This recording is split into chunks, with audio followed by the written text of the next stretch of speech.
Bonjour à tous, ravi de retrouver sur canalturf.com. Nous allons évoquer le programme de ce samedi 23 juin, Quintet Plus sur l'hippodrome de Compiègne. Il s'adresse aux 4 ans. Voici tout de suite ma sélection pour ce handicap. J'ai placé le numéro 3 en tête, c'est Gourel à mon avis. Il est proche d'une première victoire dans un quintet et peut la trouver ici. C'est un cheval qui est entraîné par François Rowe et qui ont déjà 4 places en 7 quintets courus. Ajoutez à cela qu'il devrait trouver un terrain à sa convenance. On lui posera le numéro 9, Go Fast, le numéro 10 également Berjou et le numéro 1 Beau Papa. Ces trois-là se connaissent bien, ils ont régulièrement évolué dans ce genre de tournoi ensemble. Ils ont notamment pris les 3 premières places, respectivement affichées 2e, 3e et 1er du Quintet Plus, prix du Languedoc fin mars sur l'hippodrome de Saint-Cloud. Go Fast, c'est 3 places en 4 quintets courus. Même topo pour Berjou, le numéro 10. Quant à Beau Papa, eh bien lui, il a déjà signé 2 succès dans des quintets, mais se retrouve ici moins bien placé sur l'échelle des handicapeurs.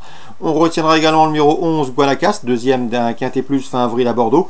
Même s'il est mieux en terrain lourd, je le pense capable de tirer son épingle du jeu.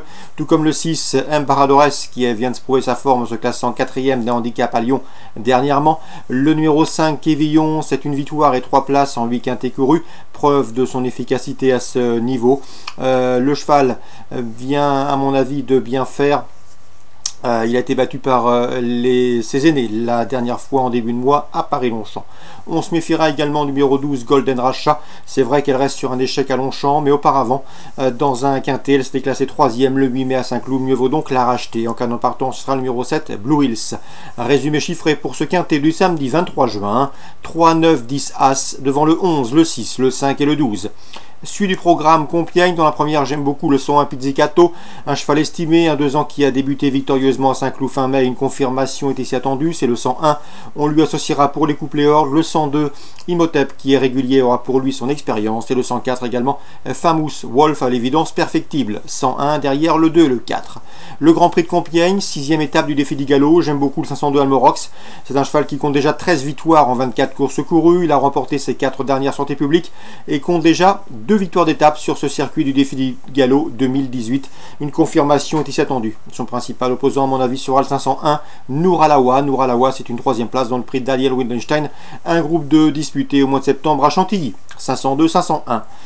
Dans la 6e, j'aime beaucoup le 601 Vaberg. Il a été battu de peu dernièrement à Saint-Cloud en ayant été devant ce jour-là.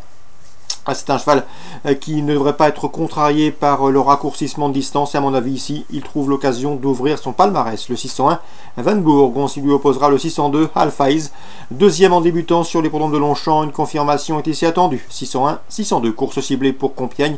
La première 1, 2, 4, la 5e 2 et As, et la 6e 1 et 2. La test en... Pardon, avant de parler de la test en réunion 5, on va évoquer Rouen-Mocanchi en réunion 3 pour vous indiquer le 215 Elgar. À mon avis, le cheval ici pour son retour autre-montée affronte des adversaires largement dans ses cordes. Adrien Lamy le connaît pour l'avoir mené à l'arrivée, notamment pris des podiums avec lui, notamment à Caen et à Lisieux. C'est un cheval qui est taillé pour réussir autre-montée. D'ailleurs, il a déjà bien fait dans la discipline. Un cheval qui s'améliore avec l'âge, surtout depuis qu'il a été castré l'an dernier. L'opposition est dans ses cordes. La dernière fois, le cheval s'est tendu suite à un départ retardé sur les problèmes de Caen. Et dans ce lot, ce 215 Elgar me semble capable de mettre tout le monde d'accord. L'opposition est à sa portée. La test réunion 5. Dans la 3e, l'attention au 302 Aldanza, qui avait débuté victorieusement à Fontainebleau, qui est depuis s'est produite en région parisienne, à Chantilly, et plus récemment à Maison Lafitte. À Maison Lafitte, dernièrement 4e, après avoir été fortement gêné au départ. Ici, le lot est à sa portée. C'est le 302 Aldanza. Dans la 4e, la suivante, j'aime beaucoup le 402.